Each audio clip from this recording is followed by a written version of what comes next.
पंतप्रधान नरेंद्र मोदी यांनी शनिवारी व्हिडिओ कॉन्फरन्सिंगच्या माध्यमातून गुजरातमधील 3 विकास कामांचं उद्घाटन केलं। यामध्ये शेतकऱ्यांसाठी किसान सूर्योदय योजनेसह जुनागडमधील गिरनार रोपवे आणि अहमदाबादमधील पीडियाट्रिक हार्ट हॉस्पिटल याचा समावेश आहे। जगातील सर्वात मोठ्या धार्मिक स्थळावरील रोपवे म्हणून आता गिरनार रोपवे ओळखला जाईल। 110 कोटी रुपयांची ही योजना मोदी गुजरातचे मुख्यमंत्री असतानाच विचाराधीन होती। या रोपवेमध्ये 25 ते 30 केबिन असून प्रत्येक केबिनमध्ये 8 लोकांना बसण्याची क्षमता असेल। या रोपवेच्या माध्यमातून 2 किलोमीटरपेक्षाही जास्त अंतर 7.5 मिनिटात पार करता येईल। यामुळे भक्तांना 5500 पायऱ्या चढाव्या लागणार नाहीत। गिरनार पर्वत पर मां अंबे भी विराजती हैं, गोरखनाथ शिखर भी है, गुरु दत्तात्रेय का शिखर भी है और जैन मंदिर भी है। यहां की हजारों सीढ़ियां चढ़कर जो शिखर पर पहुंचता है वो अद्भुत शक्ति और शांति का अनुभव करता है। अब यहां विश्व स्तरीय रोपवे बनने से सबको सुविधा मिलेगी, सबको दर्शनों का अवसर मिलेगा। अभी तक मंदिर तक जाने में जो 5-5, 7-7 घंटों का समय लगता था, वो दूरी अब रोपवे से 7-8 मिनट में ही तय हो जाएगी। रोपवे की सवारी एडवेंचर को भी बढ़ाएगी, उत्सुकता भी बढ़ाएगी। इस नई सुविधा के बाद यहां ज्यादा से ज्यादा श्रद्धालु आएंगे, ज्यादा पर्यटक आएंगे। साथियों, आज जिस रोपवे की शुरुआत हुई है वो गुजरात का चौथा रोपवे है। बनासकांठा में मां अंबा के दर्शन के लिए, पावागढ़ में, सतपुड़ा में 3 और रोपवे पहले से काम कर रहे हैं। अगर गिरनार रोपवे में रोड़े न अटकाए होते तो यह इतने वर्षों तक अटका नहीं होता।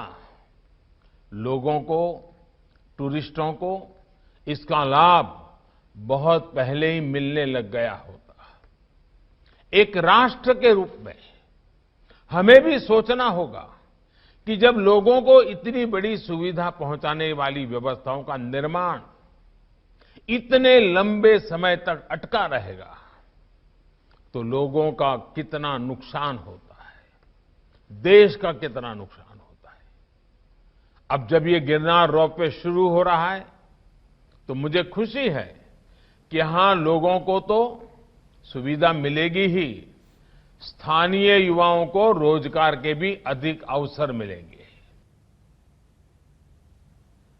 सौर ऊर्जा क्षेत्रात भारत जगातील अव्वल देशांच्या यादीत प्रमुख स्थानावर गेला असल्याची माहिती पंतप्रधान नरेंद्र मोदी यांनी दिली। गुजरातमधील किसान सूर्योदय योजनेचा शुभारंभ केल्यानंतर ते बोलत होते। शेतकऱ्यांना आत्मनिर्भर करण्यासाठी सौर ऊर्जेचा वापर अत्यंत महत्त्वाचा असल्याचं मत देखील मोदी यांनी व्यक्त केलं आहे। बिजली के क्षेत्र में बरसों से गुजरात में जो काम हो रहे थे वो इस योजना का बहुत बड़ा आधार बने हैं। एक समय था जब गुजरात में बिजली की बहुत किल्लत रहती थी।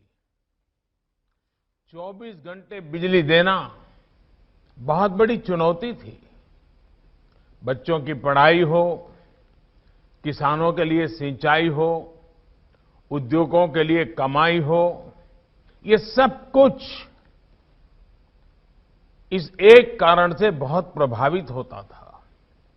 ऐसे में बिजली के उत्पादन से लेकर ट्रांसमिशन तक हर प्रकार की कैपेसिटी तैयार करने के लिए मिशन मोड पर काम किया गया। गुजरात देश का पहला राज्य था जिसने सौर ऊर्जा के लिए 1 दशक पहले ही व्यापक नीति बनाई थी। जब साल 2010 में पाटन में सोलार पावर प्लांट का उद्घाटन हुआ था तब किसी ने कल्पना भी नहीं की थी कि एक दिन भारत दुनिया को वन सन, वन वर्ल्ड, वन ग्रिड उसका रास्ता दिखाएगा। आज तो भारत सोलर पावर के उत्पादन और उपयोग दोनों के मामले में दुनिया के अग्रणी देशों में है। बीते 6 सालों में देश सौर ऊर्जा के उत्पादन के मामले में दुनिया में 5वें नंबर पर पहुंच चुका है।